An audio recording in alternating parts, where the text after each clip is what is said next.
Selamat pagi semuanya. Perkenalkan, nama saya Claudia Francisca dengan NIM 40122111012.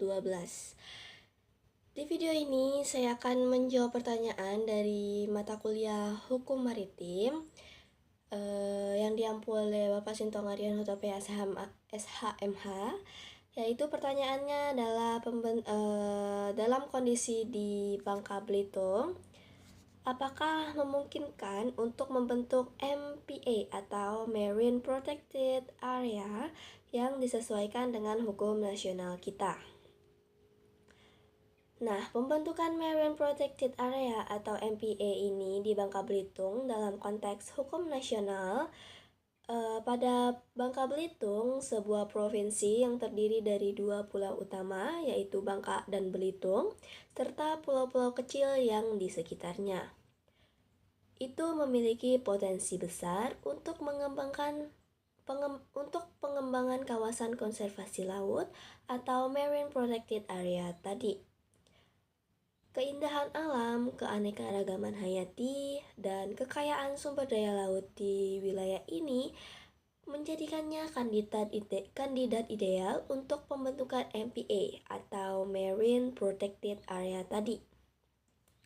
Namun, pada pembentukan MPA, Marine Protected Area ini harus disesuaikan dengan hukum nasional Indonesia untuk memastikan keberlanjutan dan efektivitasnya.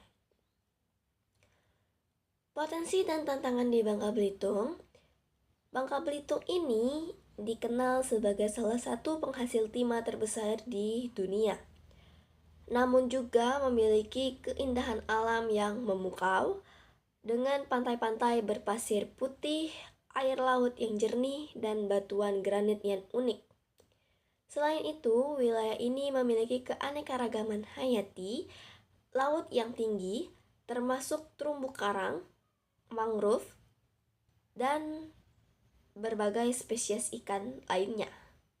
Potensi ini menjadikan Bangka Belitung sebagai lokasi yang ideal untuk pembentukan Marine Protected Area atau MPA ini. Akan tetapi, ada beberapa tantangan yang perlu diatasi, termasuk yang pertama itu ada kerusakan lingkungan, yang dimana kerusakan lingkungan ini termasuk aktivitas pertambangan timah yang telah menyebabkan kerusakan lingkungan yang signifikan, termasuk degradasi habitat laut.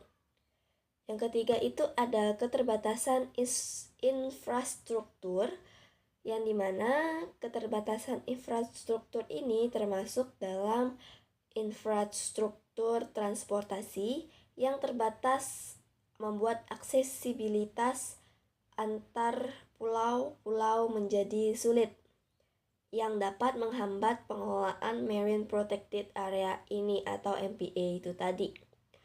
Yang ketiga itu ada keterlibatan masyarakat, yang dimana partisipasi aktif masyarakat lokal ini sangat penting untuk keberhasilan Marine Protected Area ini. Namun kesadaran dan pemahaman tentang pentingnya konservasi laut masih perlu ditingkatkan. Adapun kerangka hukum nasionalnya, yang dimana pada pembentukan Marine Protected Area ini di Indonesia diatur oleh berbagai peraturan perundang-undangan yang ada. Berbagai peraturan perundang-undangan yang ada itu termasuk yang pertama ada Undang-Undang Nomor 27 Tahun 2007 tentang pengelolaan wilayah pesisir dan pulau-pulau kecil.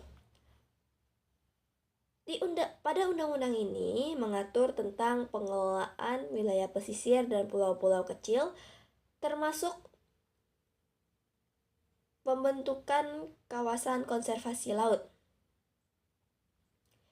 Yang kedua itu ada Peraturan Pemerintah Nomor 60 Tahun 2007 tentang konservasi sumber daya ikan, yang dimana peraturan pemerintah ini mengatur tentang konservasi sumber daya ikan, yang dimana ini termasuk penetapan kawasan konservasi perairan. Yang ketiga itu ada Undang-Undang Nomor 32 Tahun 2009 tentang perlindungan dan pengelolaan lingkungan hidup. Nah, pada undang-undangan ini memberikan kerangka hukum untuk perlindungan dan pengelolaan lingkungan hidup dan termasuk ekosistem di laut. Adapun langkah-langkah pembentukan MPA di Bangka Belitung ini biasanya dilakukan yang pertama itu ada identifikasi dan penetapan lokasi. Nah, langkah pertama ini adalah mengidentifikasikan lokasi yang memiliki nilai konservasi yang tinggi dan menetapkannya sebagai kawasan konservasi laut.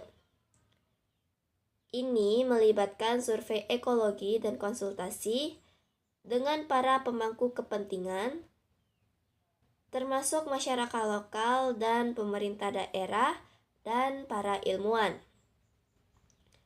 Yang kedua itu ada penyusunan rencana pengelolaan.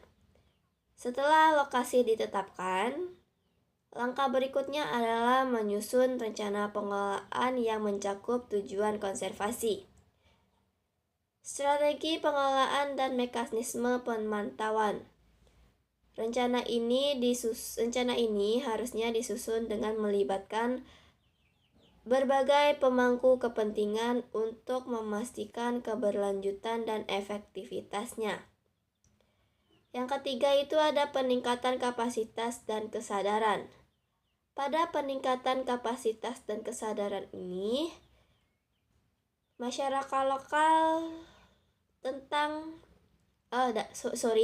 peningkatan kapasitas dan kesadaran ada masyarakat lokal tentang pentingnya konservasi laut adalah merupakan langkah yang penting.